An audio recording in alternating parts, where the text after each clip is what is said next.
देखिए, सबसे पहले अभी जो एनटीए के द्वारा नीट एग्ज़ाम कंडक्ट कराया गया था, उसका पेपर लीक हो गया। और ऐसे पिछले कुछ साल में यूजीसी नेट 2025 का जो शायद पेपर है, या ऐसे एक आध बार आपको सुनने में आया होगा कि पेपर लीक हो गया है।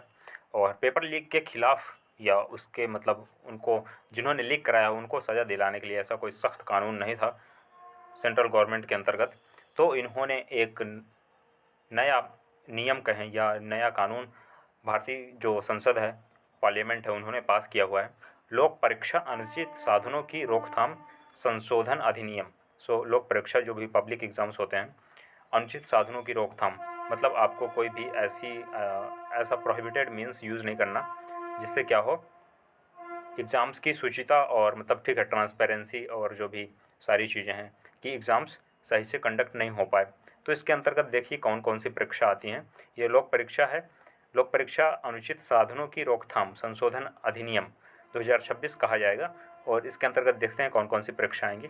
तो सबसे पहले नीचे देखेंगे आप संघ लोक सेवा आयोग, ठीक है, जो यूपीएससी कंडक्ट कराती है ये सारे एग्ज़ाम्स, जैसे यूपीएससी की सिविल सर्विस हो गई, एनडीए हो गया, सीडीएस हो गई, सीआईएसएफ हो गई, और जो एलडीसी करके एक एग्ज़ाम होता है यूपीएससी का, ठीक है, और भी जो डिफरेंट एग्ज़ाम टाइम टाइम पर होते रहते हैं, ये तो फ्रिक्वेंटली होते हैं जो मैंने बताया।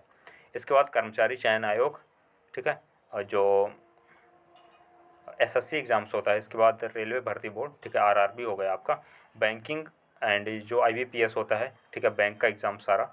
और एनटीए जो भी एग्ज़ाम्स कराती है, जैसे फॉर एग्जांपल एनटीए किस किस का एग्ज़ाम कराती है, तो यूजीसी का करा रही है एनटीए, नीट का करा रही है, और आईआईटी करा रही है, ठीक है, इसको मतलब जेई का करा रही है, और जो सीयूईटी कराती है, ठीक है, सीयूईटी यूनिवर्सिटी में एंट्रेंस के लिए। तो ये सारे एग्ज़ाम्स हो गए, और भी हैं, ठीक है। केंद्र सरकार के मंत्रालय, विभागों तथा उनसे संबंधित एवं जो भी अधीनस्थ कार्यालय हैं, ये जो भी एग्ज़ाम्स करा रहे हैं, तो इन सब मतलब ये सारे एग्ज़ाम्स क्या हैं, इंक्लूड हैं इसमें।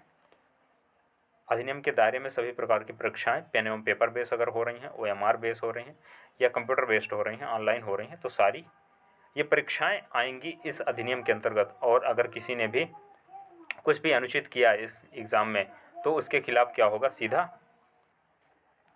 इसके अंतर्गत अगर कोई भी व्यक्ति पकड़ा जाता है, ठीक है, या कोई मान लो ग्रुप पकड़ा जाता है, उन्हें 5 से 10 साल तक की सज़ा हो सकती है, और 50 लाख से 1 करोड़ रुपए तक का जुर्माना लग सकता है। ये काफ़ी बड़ा है, और मतलब सज़ा भी काफ़ी ज़्यादा है और जुर्माना भी काफ़ी ज़्यादा है, 50 लाख से 1 करोड़ तक, ठीक है। ऐसे आपको बच के रहना है और एग्ज़ाम की तैयारी की है, तभी एग्ज़ाम दो